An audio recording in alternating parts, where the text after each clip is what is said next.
Estamos de volta ao último bloco do Antenados na Geral. A gente está tentando resolver o problema aqui das igrejas no Brasil. Não. Mas é interessante a gente ver a mudança, gente. É nítido. Nos últimos... a gente falou de 50 anos aqui, porque a gente já pode debater sobre a história, mas eu estou te falando que nos últimos 10 anos, se a gente vê igreja evangélica, igreja católica, adaptações, como elas se moveram para sobreviver, é um negócio absurdo.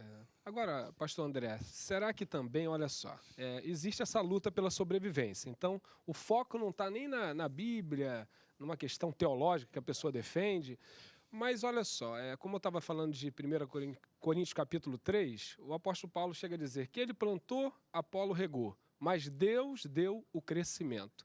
Será que também, e eu acredito nisso, que Deus dá um crescimento saudável quando você defende o fundamento, você está defendendo a palavra, eu sei que parece até que é vago isso, está tudo na Bíblia, mas quando você está defendendo aquilo que Cristo defende, sem se preocupar simplesmente com o crescimento, mas a Bíblia manda orar? Sim, a Bíblia manda você realmente, por exemplo, fugir da aparência do mal, pecado, buscar a santidade, até porque diz que sem santificação ninguém verá o Senhor.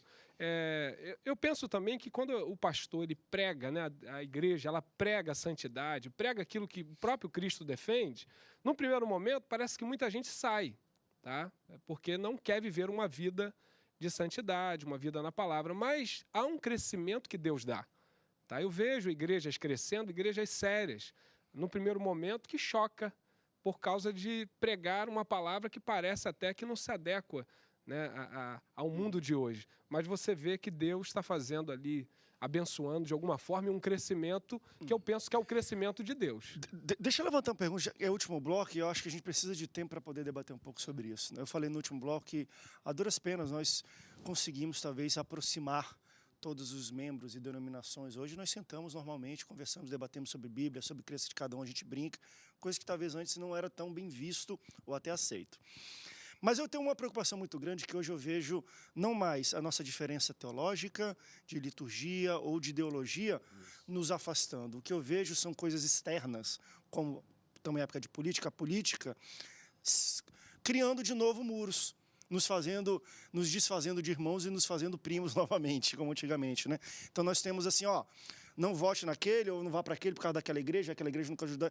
Eu estou vendo que a política está começando a separar e a segregar novamente as denominações e os irmãos. Vocês entendem que isso, um candidato é do diabo, o outro não. Então, às vezes se você posta que você é do candidato que diz do diabo, o pessoal vem e cita a Bíblia para você vai votar nesse cara, não sei o quê. Por que a gente está se envolvendo tanto com a política e como isso tem separado na visão de vocês? E eu acho que isso nos traz uma reflexão, a mim pelo menos traz, no seguinte, por que se faz isso? Com que interesse se faz isso? Acho que a grande questão é essa.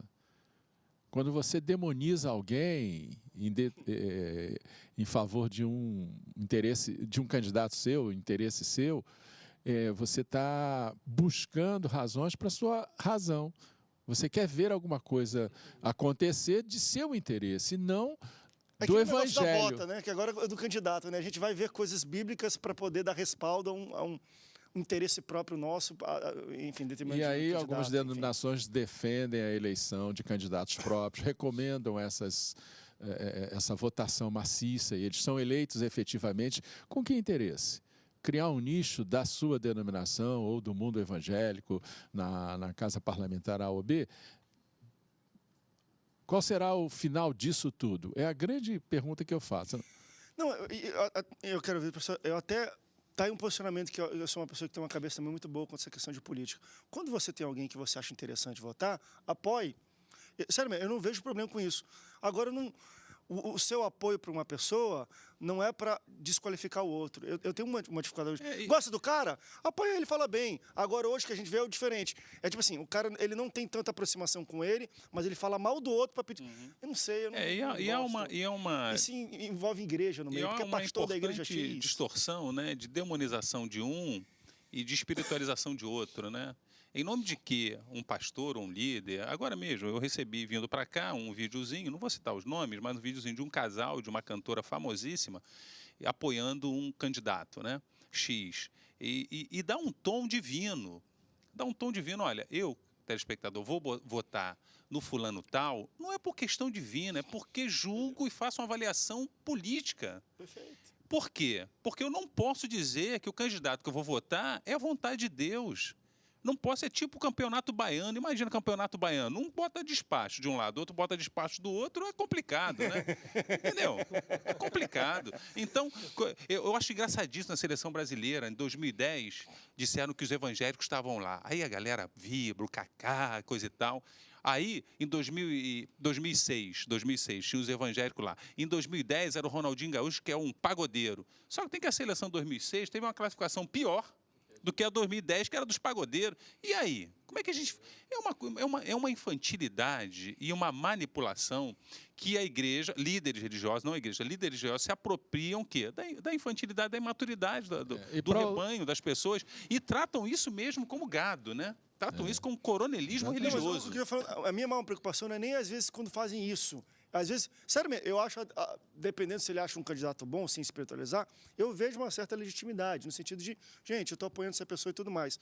O meu medo é, por exemplo, como no Rio está acontecendo, acho que é uma questão muito do Rio. Né? Gosto muito do pastor Silas, né? Participo da igreja.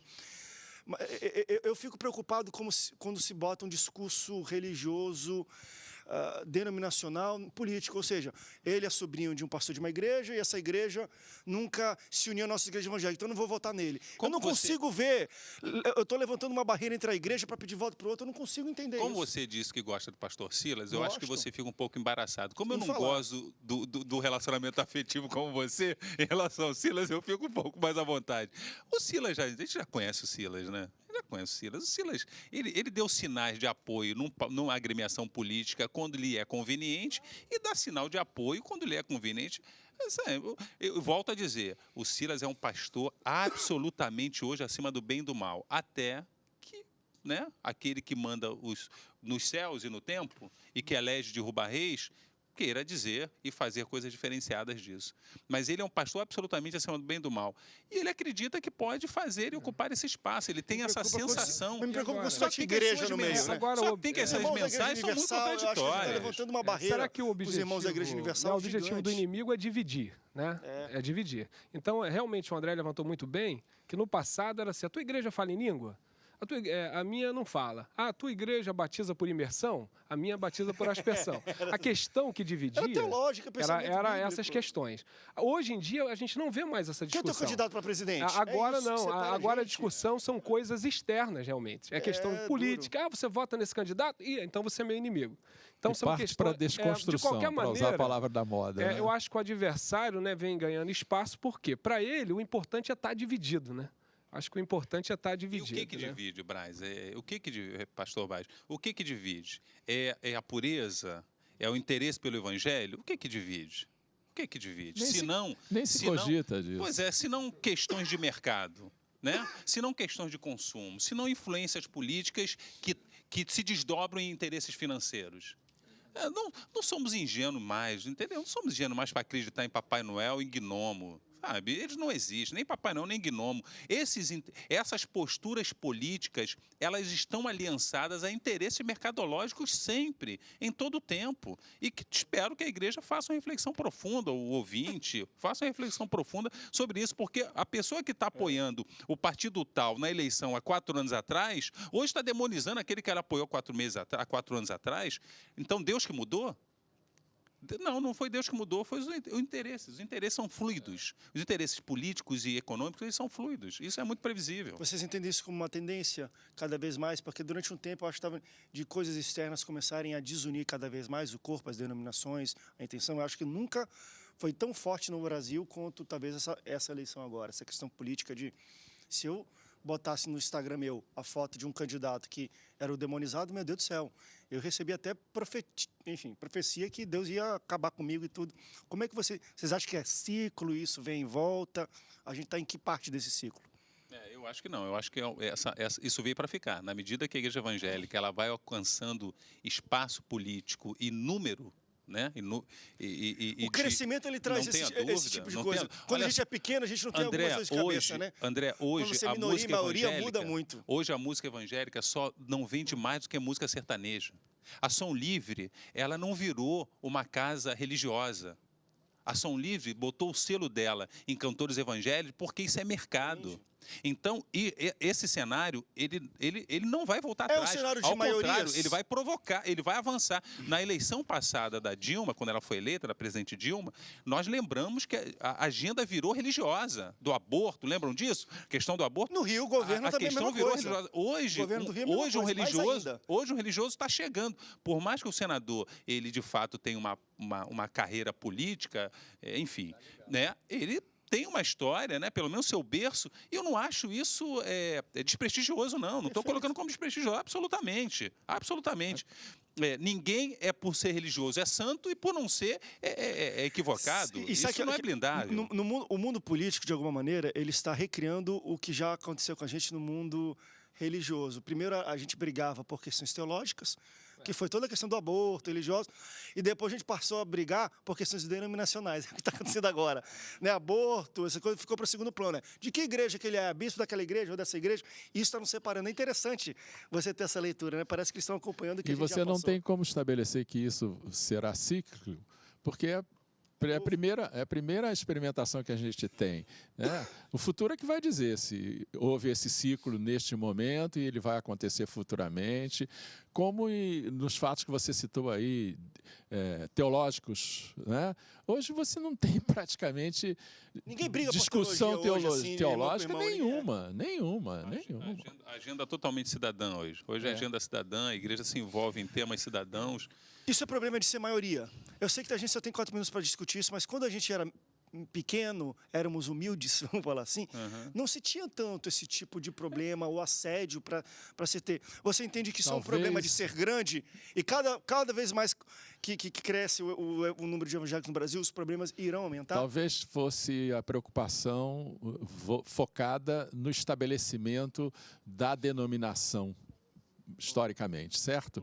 Hoje as denominações estão, principalmente as chamadas históricas, ainda que perdendo terreno, como foi dito ainda há pouco, mas elas estão estabelecidas, elas são identificadas. Há outros grupos que estão se estabelecendo que têm esse tipo de preocupação de firmar, me permitam dizer, a sua marca, né? E se fazer conhecida como tal. A questão acho que passa por esse aspecto. O discurso da minoria é um discurso de preservação. Né? O discurso da minoria é um discurso de preservação. Nós não somos minoria. Sabe por quê? Porque o nosso discurso é de conquista, é de domínio, é de avanço. Esse discurso é discurso de maioria. Nós somos maioria, eu tenho dito isso, nós somos maioria em relação aos romanos. Se nós somos minoria em relação aos romanos numérico, é porque a pergunta é equivocada. Se o IBGE perguntar quantas vezes você vai à igreja por semana, somos maioria. Quantas vezes você lê a Bíblia por semana, somos maioria. Quem dá dízimo, somos maioria. Então, nós somos a maioria efetiva. Do que Pragmaticamente, os evangélicos são maioria no Brasil há muito tempo, e Roma sabe disso. Agora, a pergunta é outra. Quantos romanos tem? Somos minoria. Agora, quantos praticam a sua experiência religiosa? Somos maioria há muito tempo. Agora, André, encerrando, tem práticas modernas, né, algumas tendências, como, por exemplo, filmes, né? Deus não está morto. Né? Agora veio o Filho de Deus. Né? Existem coisas que estão acontecendo hoje, assim, o cinema. Né? Quando é que você podia ver um filme? Hoje você pode até avaliar. Tem filmes, como Noé, não foi muito interessante. Nada interessante. Não é. Não é, né? Mas eu acho que, sabe, tudo que vem, você tem que provar e examinar. Sabe, esse Deus não está morto, eu achei interessante. Tá? Então, assim com a música, né? Até aproveitar a oportunidade. Domingo agora está indo o cantor Eli Soares. Né? É um tipo de música, é um estilo que há um tempo atrás você não via. Mas a juventude, né, as pessoas gostam, né, e você até então não vê nada distorcido, nenhum pecado, é apenas um estilo diferente, sabe, de música. Qual o problema de repente, aproveitar as coisas, né, que são tendências, mas que não são pecado e que pode até agregar para o reino, né? Eu espero até você que quiser, dia 26, domingo agora, Eli Soares, na Primeira Igreja Congregacional de Itaguaí. Uma coisa que é interessante é que nós estamos aprendendo a lidar com o fato que nós somos maioria. E com vendo maioria, vem assédio mercadológico, político, vão vir debates reformas, a gente tem que começar a pensar, e nós estamos fazendo isso no Antenados, é interessante, e dá para a gente fazer um programa, vamos ver se a gente remarca um programa entendendo evangélico como maioria, quais são as implicações disso, porque não é simples não, estamos ganhando o mundo para... Porque se a gente for ver o número de crime também crescendo, a gente tem que analisar muito bem isso tudo. Pastores, obrigado pelo papo hoje, foi muito interessante, achei que foi muito construtivo, Muito bom. foi muito, elucidou muitos questionamentos e curiosidades. Obrigado pela sua audiência. Deus te abençoe, até o próximo Antenados na Geral. Tchau, tchau. Pode confiar, pode confiar.